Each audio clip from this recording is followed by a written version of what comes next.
जितने भी सारे एस्पिरेंट्स गेट एंड डीएससी के लिए प्रिपेयर करना चाहते हैं वो भी बिल्कुल free under the guidance of India's top educators like Ravindra Babu Ravula sir, Ankit Goyal sir, Saurabh Thakur sir, इनके जैसे टॉप एजुकेटर्स के कोर्सेज के थ्रू आप क्या कर सकते हैं, बिल्कुल फ्री में गेट एंड डीएससी के लिए आप प्रिपेयर कर सकते हो। तो आपको बस इतना करना पड़ेगा, आपको अनअकैडमी के कॉम्बैट सेशन को ज्वाइन करना पड़ेगा और आपको स्कॉलरशिप के लिए फाइट करनी पड़ेगी। ठीक है, अगर आपको चाहिए कुछ तो आपको ऑब्वियसली फाइट तो करना पड़ेगा। तो आपको अनअकैडमी के कॉम्बैट सेशन को ज्वाइन करना पड़ेगा और आपको फाइट करनी होगी स्कॉलरशिप के लिए। ठीक है, तो यहाँ पर स्कॉलरशिप का एक टेस्ट कंडक्ट कराया जा रहा है जो कि 28 फेब को होने वाला है 11 बजे सुबह में। ठीक है, तो मैंने डिस्क्रिप्शन बॉक्स में डायरेक्ट लिंक प्रोवाइड कर दिया है जिसे कि आप अनअकैडमी कॉम्बैट सेशन को ज्वाइन कर सकते हो।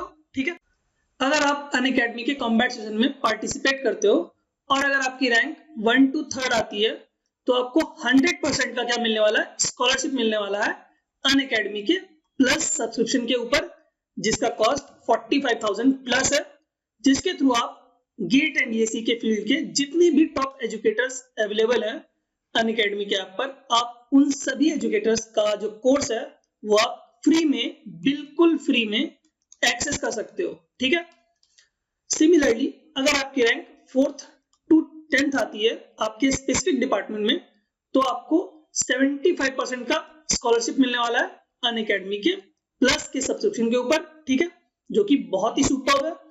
सिमिलरली अगर आपकी रैंक 11th to 50 आती है तब आपको क्या मिलने वाला है, 50% का स्कॉलरशिप मिलने वाला है अनअकैडमी के प्लस के सब्सक्रिप्शन के ऊपर।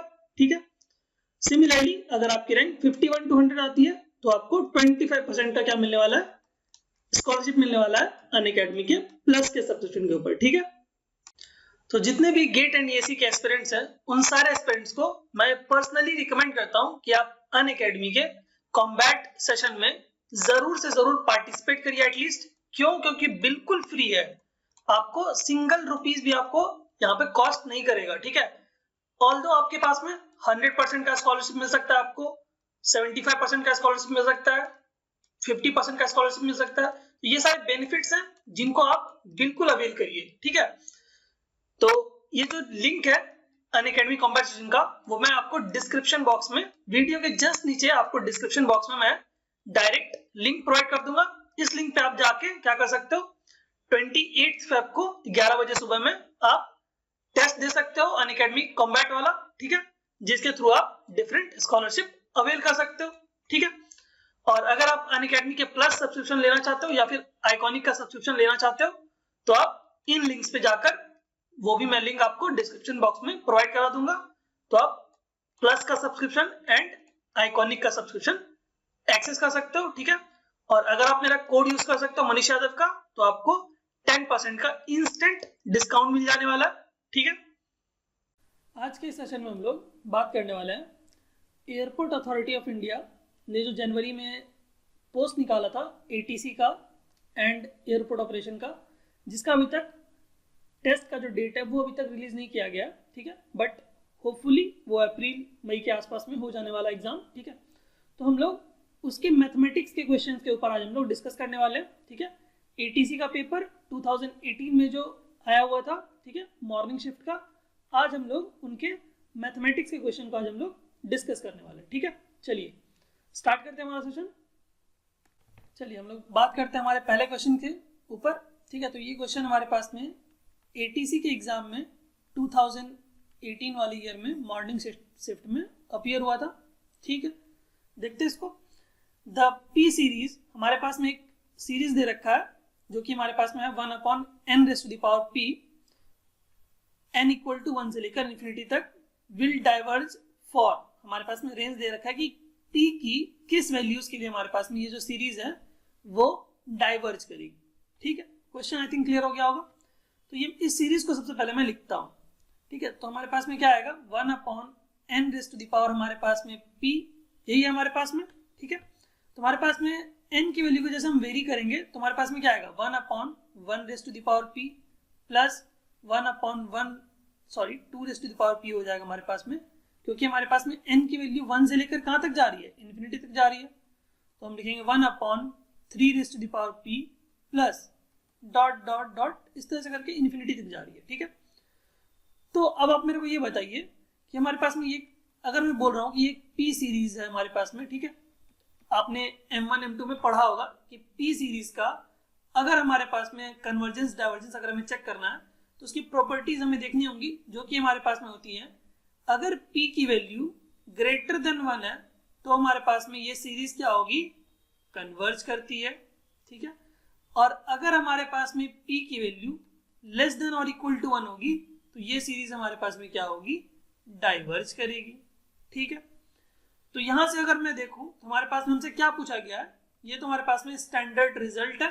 ठीक है, ये हमारे पास में सीरीज होता है p सीरीज, और ये हमारे पास में उसका रिजल्ट होता है कन्वर्ज एंड डाइवर्जेंस के लिए उसका क्या प्रॉपर्टीज है। ठीक है, तो इसके थ्रू मैं बोल सकता हूं कि हमारे पास में जो पहला ऑप्शन आप देखिए यहाँ पर p की वैल्यू 0 से बड़ी एंड p की वैल्यू 1 से कम या फिर 1 के बराबर है, तो मैं बोल सकता हूं कि पहला जो ऑप्शन है, option 1 will be the correct answer, क्योंकि हमने यहाँ पे देखिए अभी जस्ट लिखा था p less than equal to 1 के लिए क्या होती है, p सीरीज डाइवर्ज करती है। ठीक है, आई होप क्वेश्चन क्लियर हुआ होगा। साथ ही साथ मैं कंसेप्ट को भी डील करते जा रहा हूँ जिससे कि आपका आइडिया भी क्लियर हो जाए और आपका क्वेश्चन भी बन जाए। ठीक है, चलिए बात करते हैं हमारे नेक्स्ट क्वेश्चन के ऊपर। ये क्वेश्चन हमारे पास में ATC 2018 वाले पेपर में पूछा गया था। देखते क्वेश्चन को। Consider 2 subsets of R3 given as, हमारे पास में एक सेट दिया हुआ है S1 और एक हमारे पास में सेट दिया हुआ है S2। ठीक है, ये दोनों सबसेट्स हैं R3 के। ठीक है, हमसे क्या पूछा गया है कि S1 और S2 हमारे पास में लीनियरली डिपेंडेंट है या लीनियरली इंडिपेंडेंट है। ठीक है, तो सबसे पहले क्वेश्चन पे डिस्कस करने से पहले मैं इसका आपको जो बेसिक लॉजिक है वो मैं आपको पहले डिस्कस कर देता हूं, तभी आपको क्वेश्चन समझ में आएगा। ऑब्वियस सी बात है। तो मैं यहाँ पे लिख रहा हूँ, देखिए आप अभी क्वेश्चन में मत जाइए, पहले मैं यहाँ जो लिख रहा हूँ आप उसको देखिए। अगर हमारे पास में rank equal to number of vectors हमारे पास में है अगर होता है तो हम बोलते हैं हमारे पास में क्या होता है, लीनियरली इंडिपेंडेंट। ठीक है, बट अगर हमारे पास में रैंक नॉट इक्वल टू, या फिर हमारे पास में अगर आप बोल दीजिए rank is less then number of vectors अगर हमारे पास में आ जाता है तो हम बोल सकते हैं लीनियरली डिपेंडेंट। ठीक है, या फिर आप इसको ऐसे भी लिख दीजिए, रैंक अगर हमारे पास में नंबर ऑफ वेक्टर्स के बराबर अगर नहीं होती है। ठीक है, अगर हमारे पास में रैंक नंबर ऑफ वेक्टर्स के इक्वल होगी तो हम बोलेंगे लीनियरली इंडिपेंडेंट है, और अगर हमारे पास में रैंक नंबर ऑफ वेक्टर्स के बराबर नहीं होगी तो हम बोलेंगे लीनियरली डिपेंडेंट है। ठीक है भाई, तो अब इसी कंसेप्ट को यूज करके हम इस क्वेश्चन को बनाते हैं। चलिए देखते हैं। तो अब हम लोग दोनों का क्या करने वाले हैं, रैंक निकालने वाले। सबसे पहले मैं क्या करता हूँ, ये S2 मुझे छोटा दिख रहा है, ये वाला जो वेक्टर्स है ये हमें छोटा दिख रहा है, तो मैं इसका पहले रैंक निकालता हूँ। ठीक है, तो हमारे पास में देखिए सबसे पहला जो वेक्टर दिया गया है वो दिया है 1 0 0, तो इसको हम लोग कॉलम मैट्रिक्स के फॉर्म में लिखेंगे। फिर 0 1 1 0 1 1 और फिर हमारे पास में क्या है 0 0 0 है। ठीक है, तो इसका अगर हमें रैंक निकालना है तो आप मुझे ये बताइए कि रैंक हमारे पास में क्या होता है। तो रैंक को हम लोग क्या डिफाइन करते हैं, हाईएस्ट नंबर ऑफ, मैं यहाँ पे लिख भी देता हूँ, highest order of non singular square matrix हमारे पास में होता है। तो हमने बोल दिया कि हमारे पास में जो रैंक होता है वो क्या होता है, highest order of non singular square सब मैट्रिक्स होता है, स्क्वायर सब मैट्रिक्स। ठीक है, तो अब हम लोग क्या करने वाले हैं, यहाँ चेक करने वाले हैं हमारे पास में कि हमारे पास में रैंक क्या आने वाला है। इसको यूज करेंगे highest order of non singular सब मैट्रिक्स को, ये वाला जो हमारे पास में प्रॉपर्टी है। ठीक है, चलिए देखते हैं। तो हमें क्या करना है, नॉन सिंगुलर खोजना है इसमें से। तो हमारे पास में अगर मैं 3x3 की बात करूं, ये जो मैट्रिक्स है 3x3 का, इसके अगर मैं डिटर्मिनेंट की बात करूं तो क्या आएगा हमारे पास में 1 × 0 - 0 -0 +0, दैट मीन्स हमारे पास में क्या आ रहा है, 0 आ रहा है, दैट मीन्स हमारे पास में सिंगुलर आ रहा है 3 क्रॉस 3 का, दैट मीन्स रैंक 3 तो नहीं हो सकता है, ठीक है। अब हम लोग क्या करते हैं, इसका हम लोग 2 क्रॉस 2, सपोज करिए ये वाला हमने 2 क्रॉस 2 ले लिया, ये वाला जो भी मैंने सर्कल किया है ये वाला हमने 2 क्रॉस 2 मैट्रिक्स ले लिया, दैट मीन्स 1 0 0 1। इस मैट्रिक्स का अगर मैं सिंगुलरिटी चेक करूं कि हमारे पास सिंगुलर है या नॉन सिंगुलर है, तो आप देखिए क्या आएगा, 1 - 0 आएगा which is non zero, that means non singular है, नॉन सिंगुलर है, ठीक है। तो हमें क्या चाहिए था, highest order of non singular matrix चाहिए था, तो हमारे पास में हाईएस्ट ऑर्डर आ गया, दैट मीन्स 2 क्रॉस 2 का आ गया हमारे पास में। तो मैं बोल सकता हूं कि S2 का रैंक, S2 का जो हमारे पास में रैंक होने वाला है वो क्या होने वाला है भाई, 2 होने वाला है। और हमारे पास में नंबर ऑफ वेक्टर्स कितने हैं, 1 2 3, दैट मीन्स हमारे पास में S2 का जो रैंक है वो 2 है और नंबर ऑफ वेक्टर्स कितने हैं, 3 है। तो हमारे पास में क्या हो जाएगा, ये नंबर ऑफ वेक्टर्स के बराबर नहीं है, दैट मीन्स डिपेंडेंट हो जाएगा। S2 इज लीनियरली डिपेंडेंट, ठीक है। S2 हमारे पास मैं लिखता हूं, S2 is linearly dependent, dependent, ठीक है। तो अब हम लोग सिमिलरली क्या करने वाले हैं, S1 का चेक करने वाले हैं। तो मैं जल्दी जल्दी लिखता हूं, 2 3 1 1 0 5 0 1 0 और क्या है भाई 0 0 1 है, ये हमारे पास में आ गया। तो अब अगर हम क्या कर लें, अब अगर हम ये वाला 3 क्रॉस 3 पकड़ लें, इस 3 क्रॉस 3 का अगर हम चेक करते हैं कि हमारे पास में सिंगुलर है या नॉन सिंगुलर है, चेक कर लेते हैं।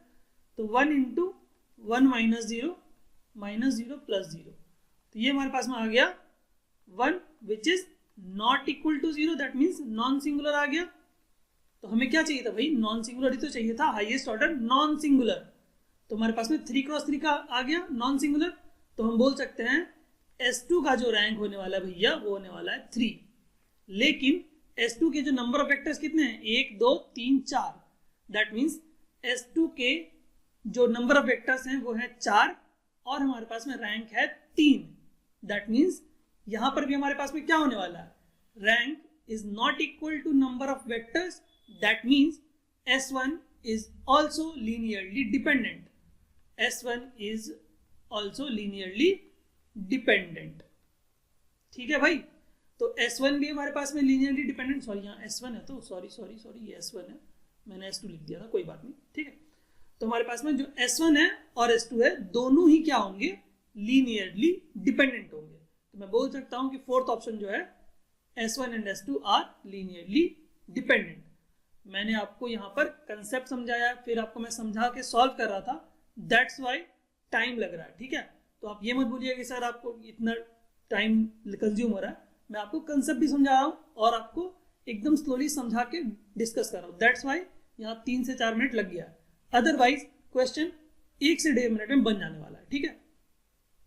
चलिए बात करने वाले हमारे नेक्स्ट क्वेश्चन के ऊपर। ये क्वेश्चन हमारे पास में ATC 2018 मॉर्निंग शिफ्ट में अपीयर हुआ था क्वेश्चन, देखते हैं इसको। क्वेश्चन हमारे पास में बोला गया, the value of limit x approaches to 0 x sine 1/x का अगर हम लिमिट ले रहे हैं, x अप्रोच कर रहा है 0 को, तो क्या आने वाला है, ठीक है। तो अगर हम यहाँ पर देखें तो हमारे पास में 1/x, दैट मीन्स 1/ अगर हम 0 देखें तो हमारे साथ अनडिफाइंड आ जाने वाला है। बट अगर हम ध्यान से देखें कि हमारे पास में ये फ्रंट साइड में जो x है, यहाँ पर हम जैसे ही x की वैल्यू को 0 रखेंगे, दैट मीन्स ये पूरा इसकी वैल्यू कुछ भी अगर होगी हमारे पास में, तो वो उस वैल्यू को क्या कर देगा भाई, 0 कर देगा। दैट मीन्स हमारे पास में ये जो फ्रंट साइड वाला x है, ये की रोल प्ले करके क्या कर देगा, हमारे पास में लिमिट की वैल्यू को 0 कर देगा। दैट मीन्स ऑप्शन 3 जो है हमारे पास में 0 will be the correct answer, ठीक है। चलिए बात करते हैं हमारे नेक्स्ट क्वेश्चन के ऊपर। ये क्वेश्चन भी ATC 2018 के पेपर में पूछा हुआ था क्वेश्चन। चलिए देखते हैं इसको। कंसिडर 2 डिफरेंशियल इक्वेशन, हमारे पास में 2 डिफरेंशियल इक्वेशन दे दिया गया है और हमसे पूछा गया which of the following statement is correct, ठीक है। और ऑप्शंस में हमारे पास में दिया गया है एग्जैक्ट, नॉन एग्जैक्ट, एग्जैक्ट और नॉन एग्जैक्ट। इसके बारे में पूछा गया, दैट मीन्स एग्जैक्ट डिफरेंशियल है या नहीं है, ये हमें बताना है। तो हम लोग पहले देख लेते हैं कि एग्जैक्ट नॉन एग्जैक्ट हम कैसे चेक करते हैं। तो हमारे पास में अगर कोई फंक्शन है m एक्स वाई का, उसके साथ में अगर dx जुड़ा हुआ है, और अगर कोई फंक्शन है n जो कि हमारे पास में एक्स वाई का फंक्शन है, और अगर उसके साथ में dy जुड़ा हुआ है, इक्वल टू अगर 0 है, तो हम लिख सकते हैं डो m ओवर डो y अगर डो n ओवर डो x के साथ में अगर इक्वल हो जाता है तो हम बोलेंगे एग्जैक्ट डिफरेंशियल है, अगर वो डिफरेंशियल, ठीक है। अगर ऐसा होता है तो, अगर नॉट इक्वल टू आ जाएगा तो हम बोलेंगे नॉट एग्जैक्ट डिफरेंशियल, ठीक है। बात समझ में आ गई? तो हम लोग चेक कर लेते हैं। तो हमारे पास में अगर हम ये सेकंड वाले को चेक करें तो यहाँ पर देखिए हमारे पास में dx और dy पोजीशन चेंज है, तो मैं सबसे पहले लिख देता हूँ 2y² dx plus x dy। इसको मैंने थोड़ा उल्टा करके लिख दिया क्योंकि हम इस फॉर्मेट में मैंने जस्ट लिखा है तो उसी पे बिठाने के लिए, ठीक है। तो डो m ओवर डो x, दैट मीन्स डो ऑफ 2y² किसके रिस्पेक्ट में करेंगे? y के रिस्पेक्ट में, और डो ऑफ हमारे पास में यहाँ पर क्या आएगा? x divided by, that means हमारे पास में डिफरेंशिएट करेंगे डो ऑफ क्या किसके रिस्पेक्ट में? x के रिस्पेक्ट में, ठीक है भाई। तो अब अगर हमारे पास में 2y² को अगर y के रिस्पेक्ट में पार्शियली डिफरेंशिएट करेंगे तो क्या आएगा भाई? 4y आ जाएगा। और अगर हम x को पार्शियली डिफरेंशिएट करें x के रिस्पेक्ट में तो क्या आएगा? 1, that means not equal to है। तो हम बोल सकते हैं हमारे पास में क्या हो जाएगा? ये नॉट एग्जैक्ट डिफरेंशिएबल हो जाएगा, ठीक है। तो दैट मीन्स 2 जो है हमारे पास में वो क्या हो जाएगा? Not exact differentiable. अगर हम बात करें 1 जो हमारे पहला वाला डिफरेंशियल इक्वेशन है उसके बारे में बात करें तो डो ऑफ m की जगह पर क्या है हमारे पास में? e raise to the power y। तो e raise to the power y किसके रिस्पेक्ट में डिफरेंशिएट करेंगे? y के रिस्पेक्ट में। और n की जगह पर क्या है हमारे पास में? ये वाला पार्ट है, तो हम इसको लिख देते हैं x e raise to the power y plus 2y। इसको किसके रिस्पेक्ट में करना है? x के रिस्पेक्ट में करना है। अब देखिए दोनों क्या इक्वल आ रहा है, तो हमारे पास में लेफ्ट हैंड साइड में डिफरेंशियल क्या हो जाएगा? पार्शियली करेंगे y के रिस्पेक्ट में तो e raise to the power y रहेगा, लेकिन जैसे ही हम x के रिस्पेक्ट में डिफरेंशिएट करेंगे यहाँ पर तो क्या आएगा हमारे पास में? इसको चेन रूल के साथ में डिफरेंशिएट कर देते हैं। ये वाला का डिफरेंशियल क्या हो जाएगा? 0, क्योंकि y कांस्टेंट की तरफ बिहेव करेगा जब x के रिस्पेक्ट में पार्शियली डिफरेंशिएट करेंगे तो हमारे पास में यहाँ पर आ जाएगा, इसका डिफरेंशिएशन करेंगे तो हमारे से x का डिफरेंशियल 1 हो जाएगा और e raise to the power y कांस्टेंट की तरफ बिहेव करेगा, दैट मीन्स दोनों इक्वल आ जाएंगे। तो ये हमारे पास में क्या होगा? एग्जैक्ट डिफरेंशिएबल है। तो मैं बोल सकता हूँ कि first one is exact differentiable but second is not an exact differentiable. That means पहला वाला जो है वो एग्जैक्ट डिफरेंशिएबल है और दूसरा वाला नॉन एग्जैक्ट डिफरेंशिएबल है, दैट मीन्स नॉट एग्जैक्ट है। तो फोर्थ जो ऑप्शन है वो क्या होगा? करेक्ट आंसर होने वाला है, ठीक है। आई होप ये जो क्वेश्चन था वो आपको क्लियर हुआ होगा और इसके पीछे का जो लॉजिक था या फिर जो कंसेप्ट था वो भी आपको क्लियर हुआ होगा, ठीक है। चलिए बात करते हैं नेक्स्ट क्वेश्चन के ऊपर। चलिए बात करते हैं हमारे नेक्स्ट क्वेश्चन के ऊपर। ये क्वेश्चन भी हमारे पास में ATC 2018 के पेपर में पूछा गया था। क्वेश्चन हमारे पास में थोड़ा सा विजिबल नहीं है, इसलिए मैंने यहाँ पर फिर से क्वेश्चन को लिख दिया है। मैं आपको क्लियरली क्वेश्चन को समझा देता हूँ। For what values of lambda do the simultaneous equation, हमारे पास में पहला इक्वेशन दिया गया है 2x + 3y = 1 और दूसरा इक्वेशन दिया है 4x + 6y = lambda have infinite solution. तो हमारे पास में क्वेश्चन यही है कि दो हमारे पास में साइमल्टेनियस इक्वेशन दिए गए हैं नॉन होमोजीनियस और हमें बोला गया है कि इनफाइनाइट सॉल्यूशन है तो लैम्डा की वैल्यू क्या होगी। दैट्स इट, यही क्वेश्चन है हमारे पास में। तो अब आप मेरे को ये बताइए कि हमारे पास में इनफाइनाइट नंबर ऑफ सॉल्यूशन के लिए हमारे पास में क्या प्रॉपर्टी होल्ड होती है, ये बताइए। तो रैंक ऑफ होता है हमारे पास में augmented matrix is equal to rank of coefficient matrix but which is less than the number of variables। ये होता है हमारे पास में। तो आप मेरे को ये बताइए कि नंबर ऑफ वेरिएबल यहाँ पर क्या है? x और y है, that means number of variable 2 है। तो मैं बोल सकता हूँ कि रैंक ऑफ ऑगमेंटेड मैट्रिक्स और रैंक ऑफ कोएफिशिएंट मैट्रिक्स क्या होना चाहिए? 1 होना चाहिए, तभी तो ऐसा होगा। देखते करके तो 2 3 1 कोएफिशिएंट को लिख रहा हूँ 2 3 1, उसके बाद लिख रहा हूँ 4 6 लैम्डा। अब देखिए हमारे पास में जैसे ही अगर हम इसकी वैल्यू को 0 करना चाहें तो अगर मैं क्या करूं सॉरी, तो अगर मैं यहाँ पर ये हमारे पास में डबल है तो अगर मैं ऑपरेशन लगा दूं R2 goes to R2 minus 2R1, अगर मैं ऑपरेशन लगा दूं तो हमारे पास में क्या आएगा मैट्रिक्स, देखिए ये आ जाएगा हमारे पास में 2 0 3 0 और यहाँ पर आ जाएगा हमारे पास में लैम्डा माइनस 2। ठीक है, तो अगर हमारे पास में ऐसा होता है और अगर हमें इनफाइनाइट नंबर ऑफ सॉल्यूशन चाहिए तो ये रहा हमारे पास में कोएफिशिएंट मैट्रिक्स। तो कोएफिशिएंट मैट्रिक्स का रैंक कितना हो गया हमारे पास में 1, that means number of non zero रोज कितने हमारे पास में 1। और अगर मैं बात करूं ऑगमेंटेड मैट्रिक्स की, जो कि ये पूरा वाला मैट्रिक्स है, तो ऑगमेंटेड मैट्रिक्स का रैंक भी क्या होना चाहिए भाई 1 होना चाहिए। उसके लिए इस वाले पार्ट को क्या होना होगा भाई 0 होना होगा। तो lambda minus 2 will be equal to 0, lambda equal to 2, that means fourth option is correct, lambda equal to 2 is the correct answer. तो आपको बस इतना पता होना चाहिए था कि इनफिनिट नंबर ऑफ सॉल्यूशन के लिए हमारे पास कंडीशन क्या है, दैट्स इट। उसके बाद आपको बस रैंक वाला ये फंडा आपको लगाना था और तो कुछ करना नहीं था। ठीक है, चलिए आई होप क्वेश्चन क्लियर हुआ होगा। चलिए बात करते हैं हमारे नेक्स्ट क्वेश्चन के ऊपर। ये क्वेश्चन हमारे पास में ATC 2018 में पूछा गया था, ATC 2018 के पेपर में पूछा था। देखते हैं क्वेश्चन को। क्वेश्चन थोड़ा सा विजिबल नहीं है इसलिए मैंने क्वेश्चन को एक बार फिर से लिख दिया है।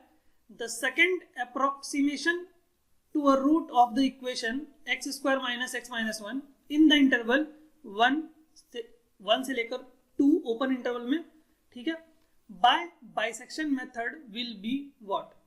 तो हमारे पास में क्वेश्चन कुछ ऐसा है, हमारे पास में इक्वेशन दिया गया है quadratic x² minus x minus 1 equal to 0 और हमारे पास रेंज दिया गया 1 से लेकर 2 ओपन इंटरवल और हमें यूज करना है बाइसेक्शन मेथड का और हमें बताना है कि सेकंड अप्रोक्सीमेट रूट क्या होगा। ठीक है, क्वेश्चन इतना ही है। तो जब भी आपके पास में बाइसेक्शन मेथड का क्वेश्चन आए तो आप क्या करिए, जो आपके पास में पॉइंट्स अगर दिया है तो ठीक बात है, नहीं दिया तो फिर भी आप कर सकते हो। ठीक है, तो हमारे पास में बाइसेक्शन मेथड का मतलब क्या होता है, मैं यहाँ पे सबसे पहले आपको यहाँ ये समझा रहा हूँ। देखिए 0, उसके बाद हमारे पास यहाँ पर होगा कहीं 1 और यहाँ पर कहीं होगा हमारे पास में 2। ठीक है, तो अगर हमारे पास में रूट 1 एंड 2 के बीच में लाई कर रहा है, इसका मतलब है कि 1 पे हमारे पास में जो फंक्शन साइन देगा और 2 पे जो हमारे फंक्शन का साइन आएगा दैट इज पॉजिटिव नेगेटिव, वो दोनों क्या होगा अपोजिट होगा। ठीक है, अगर मैं बात करूँ 1, अगर मैं इस जो हमारे पास इक्वेशन है इसमें अगर 1 रखता हूँ तो क्या आने वाला है हमारे पास में, देखिए ये हमारे पास में आ जाएगा -1 which is less than 0, that means 1 पे क्या आ रही है फंक्शन की वैल्यू नेगेटिव आ रही है। अगर मैं बात करूँ इसी फंक्शन पे अगर मैं 2 रखता हूँ, ठीक है, 1 अभी हमने रखा था, अब 2 रखता हूँ तो क्या आएगा, ये हमारे पास में आएगा विच इज पॉजिटिव, ठीक है, ग्रेटर देन 0, दैट मीन्स जब भी हमारे पास में रूट लाई करता है तो फंक्शन की वैल्यू नेगेटिव से पॉजिटिव या फिर पॉजिटिव से नेगेटिव चेंज होती है, तभी हमारे पास में उसके बीच में रूट लाई करता है। ठीक है, यही फंडा है बेसिक। तो बाइसेक्शन मेथड में क्या करते हैं, जब भी हमारे पास में इन दोनों के बीच में रूट लाई कर रहा है तो हम एक पॉइंट लेंगे जो इन दोनों के मिड में होगा। तो 1 और 2 के बीच में कौन सा पॉइंट मिड में होगा, 1.5 वाला। तो अब हम चेक करते हैं कि 1.5 वाला जो पॉइंट है वो फंक्शन पे क्या कौन सी वैल्यू दे रहा है, पॉजिटिव दे रहा है या नेगेटिव दे रहा है। ठीक है, मैं यहाँ पे इसको थोड़ा सा क्लियरली बना लेता हूँ तब आपको ज़्यादा अच्छे समझ में आएगा। ठीक है, मैं यहाँ पर एक बार फिर से बना दे रहा हूँ, कोई इशू वाली बात नहीं है। ठीक है, ये हमारे पास में आ गया 1, ये है 2।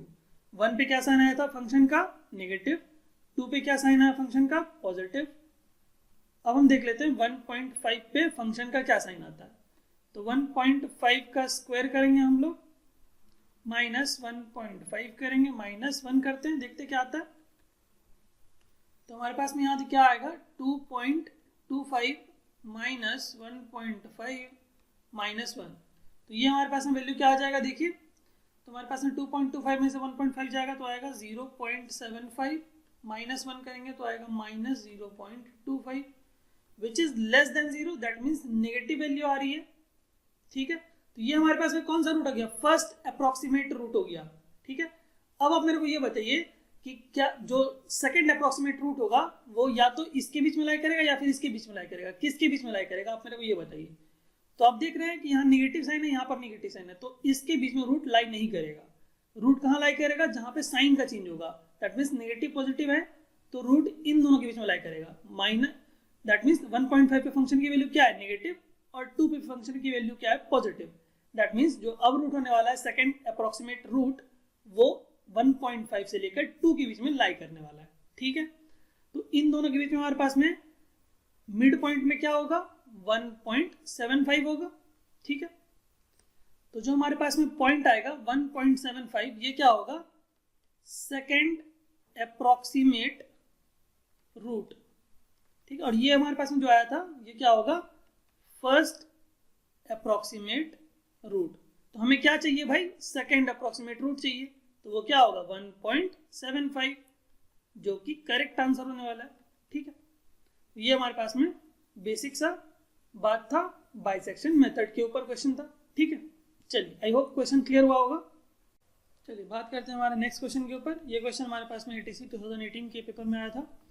क्वेश्चन हमारे पास में कॉम्प्लेक्स वेरिएबल का, the value of the integral, closed integral over the curve C 1/z² plus 4, ठीक है। और यहाँ पर दिया गया है dz। जो हमारा सी कर्व है वो कैसा दिया गया है, एक सर्कल है जिसका हमारे पास में सेंटर दिया गया है 0,2 पर, और हमारे पास में कुछ इस तरह से 1 यूनिट का उसका रेडियस है, ठीक है। 0,2 पे उसका सेंटर है, ऐसा ही कुछ दिया गया सर्कल। और हमसे पूछा गया इस कॉम्प्लेक्स फंक्शन का इंटीग्रल की वैल्यू क्या होगी। तो हमारे से कॉम्प्लेक्स फंक्शन का इंटीग्रल की वैल्यू क्या होती है, 2πi into residue of the function होता है हमारे पास में fz, जहाँ पर कि fz हमारे पास में फंक्शन 1/z² प्लस 4 है। तो सबसे पहले हमें सिंगुलर पॉइंट निकालना पड़ेगा, तो डेनोमिनेटर को क्या करना पड़ेगा, डेनोमिनेटर वाले पार्ट को 0 के साथ इक्वेट करना पड़ेगा। तो z² प्लस 4 इक्वल टू 0 करते हैं, तो हमारे पास में क्या आएगा, z equal two plus minus क्या आ जाएगा भाई, 2 आयोटा आ जाएगा। तो हमारे पास में अब हम देखिए, ये जो हमारे पास में -2 आयोटा वाला पॉइंट होगा ये सर्कल के बाहर लाई करेगा, और हमारे साथ पॉजिटिव 2 आयोटा वाला पार्ट है वो सर्कल के अंदर होगा। तो हमारे पास हम रेसिड्यू किस पॉइंट पे निकालेंगे, 2 आयोटा वाला जो पॉजिटिव वाला पॉइंट है उस पे निकालेंगे। तो हमें क्या लिखना पड़ता है, z माइनस z0, तो z0 की जगह पे 2 आयोटा आएगा इंटू fz की वैल्यू क्या है 1/z² प्लस 4।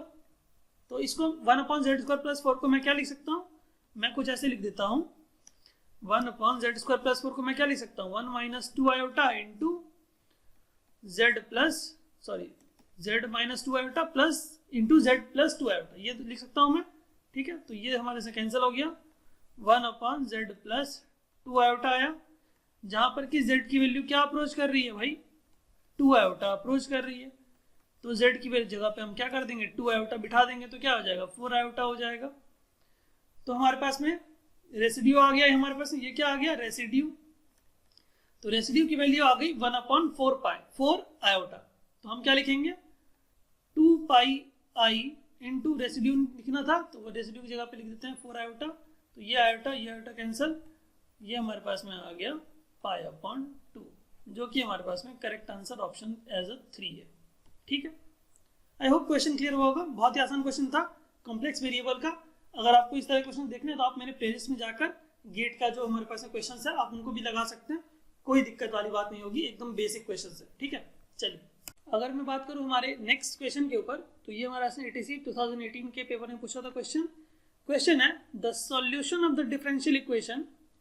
हमारे पास में इक्वेशन दिया गया x² d² minus x into dy/dx plus y equal to log x। यहाँ पर हमें CF भी निकालना पड़ेगा और हमारे पास में PI भी, दैट मीन्स पार्टिकुलर इंटीग्रल भी निकालना पड़ सकता है। देखते पहले CF निकाल के क्या आता है। तो ये जो हमारे पास कोएफिशिएंट है x² और x, इसको रिमूव करने के लिए मुझे क्या करना पड़ेगा भाई, y equal to x⁻m put करना पड़ेगा।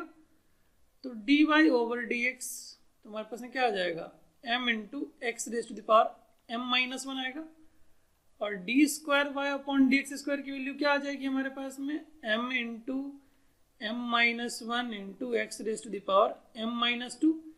इन तीनों की वैल्यूज को हम इस इक्वेशन में पुट कर देंगे, dy/dx की जगह पर dy/dx की वैल्यू को, और d²y/dx² की जगह पर ये वाली वैल्यू को पुट कर देंगे।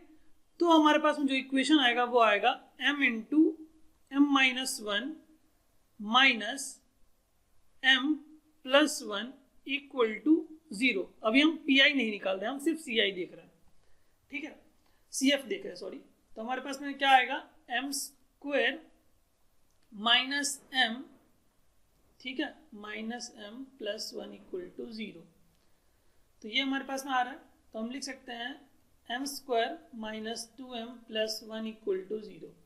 तो ये हम क्या लिख सकते हैं, m माइनस 1 का स्क्वायर इक्वल टू 0। तो यहाँ से हम लिख सकते हैं m की वैल्यू क्या होगी, 1 1, दैट मीन्स रिपीटेड रूट वाला केस है। तो यहाँ पर सॉल्यूशन हम क्या लिखेंगे, y इक्वल टू लिखूंगा मैं c1 x raise to the power 1 plus c2 x raise to the power 1, और हमारे पास में क्या आएगा, log x आएगा, ठीक है। तो ये हमारे पास में आ गया CF। अब अगर आप देखें मुझे PI की निकालने की जरूरत है या नहीं है, ये मैं कैसे डिसाइड करता हूँ। पहले ऑप्शन चेक कर लेते हैं कि अगर हमारे पास है ये वाला पार्ट, अगर किसी एक ऑप्शन में आ रहा तब तो हम ऐसे ही टिक कर देंगे। अगर हमारे पास में किसी दो ऑप्शन में आ रहा होगा ये वाला पार्ट, तो हमें PI चेक करना पड़ सकता है। देखते क्या आता है। तो अगर मैं आपको पहले ऑप्शन की, तो पहला ऑप्शन हमारे पास में देखिए, यहाँ पर तो x है ही नहीं, दैट मीन्स पहला ऑप्शन तो गलत है। दूसरे ऑप्शन की अगर मैं बात करूं हमारे पास में, तो दूसरा ऑप्शन करेक्ट हो सकता है, ठीक है। तीसरा ऑप्शन की अगर मैं बात करूं, तो तीसरा ऑप्शन हमारे पास में देखिए, यहाँ पर तो x है लेकिन यहाँ पर x नहीं है, दैट मीन्स तीसरा ऑप्शन गलत है। चौथा ऑप्शन की अगर मैं बात करूं, तो यहाँ पर तो x है लेकिन यहाँ पर हमारे पास में क्या है, यहाँ पर x स्क्वायर हो जाएगा, तो दैट मीन्स हमें x चाहिए, तो यहाँ पर ऑप्शन हमारे पास में चौथा गलत है। तो हमारे पास में बच गया एक ऑप्शन, जो कि हमारे पास में सेकंड ऑप्शन, जो कि मैंने बोला था करेक्ट हो सकता है। तो हमारे पास में PI की वैल्यू क्या आएगी, ये वाली आएगी, दैट मीन्स ये हमारे पास में PI आएगा। और हमने CF तो ऑलरेडी निकाल दिया, ये वाला पार्ट तो हमने ऑलरेडी देख लिया अभी CF जो हमारे पास में यहाँ पर है, ठीक है। तो अब समय बचाने के लिए आप चाहे तो PI निकाल के चेक भी कर सकते हैं, अदरवाइज आप ऐसे भी टिक कर सकते हैं ऑप्शन को, ठीक है। आई होप क्वेश्चन आपको क्लियर हो गया होगा। चलिए बात करते हैं नेक्स्ट क्वेश्चन पे। मैं यहाँ पे PI नहीं निकाल रहा हूँ, ठीक है। ये आप खुद से भी आप कर सकते हो। अगर आपको कोई दिक्कत होती है तो आप मेरे प्लेलिस्ट में मैंने पार्टिकुलर इंटीग्रल के ऊपर स्पेसिफिक लेक्चर्स मैंने ऑलरेडी अपलोड कर रखा है, तो आप एक बार उसको जाकर देख सकते हैं, तो आप इजीली सॉल्व कर पाएंगे PI के लिए, ठीक है। चलिए बात करते हैं हमारे नेक्स्ट क्वेश्चन के ऊपर। ये क्वेश्चन हमारे पास में ATC 2018 के पेपर में पूछा गया था। क्वेश्चन हमारे पास में है द वैल्यू ऑफ, हमारे पास में एक ट्रिपल इंटीग्रल दे रखा है और हमारे पास में उसकी वैल्यू हमारे पास में बोली गई है क्या होगी। तो अगर मैं लिमिट लिखूं, तो लिमिट हमारे पास में पहला क्या है, 0 से 2 पाई। दूसरा लिमिट है हमारे पास में 0 से π/4। तीसरा लिमिट है 0 से 1। r का स्क्वायर है और हमारे पास में है साइन थीटा, और यहाँ हमारे पास में है dr, d थीटा और d फाई, ठीक है। तो हमारे पास तीनों लिमिट क्या है, कॉन्स्टेंट्स है। तो हम ये बोल सकते हैं कि हमारे पास जिस ऑर्डर में dr, d थीटा और d फाई दिया गया है उसी ऑर्डर में हम इंटीग्रेट कर देते हैं। तो पहले हम सबसे पहले r के टर्म में इंटीग्रेट करेंगे, तो क्या आएगा हमारे पास में, इंटीग्रेशन r³ आ जाएगा। लिमिट लगा देते हैं 0 से 1, ठीक है। और हमारे पास में दूसरा लिमिट क्या बच गया, 0 से π/4 बच गया एक, और हमारे पास में एक बच गया 0 से 2 पाई। यहाँ पर क्या बचेगा हमारे पास में, अब साइन थीटा बचेगा, d थीटा बचेगा और d फाई बचेगा। तो जैसे ही लिमिट लगाएंगे तो हमारे पास में 1/3 को बाहर कर देते हैं हम लोग, कोई दिक्कत वाली बात नहीं होनी चाहिए, 0 से 2 पाई। अब देखिए हमारे पास में 0 से यहाँ पर आएगा π/4 और यहाँ पर आ गया हमारे पास में sine theta, d theta, d phi. तो अगर साइन का इंटीग्रल करेंगे तो क्या आएगा, माइनस कॉस आ जाएगा। तो मैं लिख देता हूँ, यहाँ माइनस को बाहर कर देता हूँ, कॉस थीटा को अंदर रहने देता हूँ, 0 से π/4 लिख देता हूँ, और यहाँ पर मैं लिख देता हूँ 0 से 2 पाई। तो ये हमारे पास में आ गया d फाई अब यहाँ पर, ठीक है। तो अगर मैं π/4 रखूंगा कॉस थीटा की जगह पे, तो क्या आएगा, 1/√2 आ जाएगा। कॉस 0 की वैल्यू 1 होती है, तो हमारे पास में ये आ गया 0 से 2 पाई, यहाँ पर -1/3 तो था ही, ये हो गया d फाई। तो अब हमारे पास यहाँ पर कोई वेरिएबल है नहीं, तो हमारे पास में हम क्या कर सकते हैं, डायरेक्ट लिख सकते हैं 1/3 इंटू 1/√2 - 1 इंटू डायरेक्ट लिख सकते हैं हम 2 पाई, यही लिख सकते। तो अब इसको सॉल्व करना पड़ेगा, तो मैं इस साइड सॉल्व कर देता हूँ। तो हम, मैं अगर लिख दूँ कुछ ऐसा, मैं इसको उल्टा कर देता हूँ, तो मैं लिखता हूँ 2 पाई/3। अगर मैं इसको लिख दूँ 1 - 1/√2, तो कोई दिक्कत नहीं है, क्योंकि हमारे पास में ये साइन को मैंने अंदर भेज दिया। चलिए, तो हमारे पास में आ गया 2 पाई/3 और यहाँ पर आ गया हमारे पास में 2 पाई, तो हमारे पास में क्या हो जाएगा, ये हमारे पास में ऊपर में बच जाएगा √2 पाई और यहाँ आ गया 3। तो अगर मैं √2 पाई/3 को कॉमन ले लूँ तो क्या आएगा हमारे पास में, बताइए मुझे। तो यहाँ से आएगा मुझे √2 और यहाँ से आ जाएगा 1, यही आएगा। तो हमारे पास में देखिए ऑप्शन में हमारे पास में कोई मैच कर रहा है। तो अगर मैं गौर से देखूँ तो हमारे पास में ये वाला जो ऑप्शन है, ऑप्शन 4th, वो मैच कर रहा है √2 पाई/3 इंटू √2 - 1। ये हमारे पास में करेक्ट आंसर है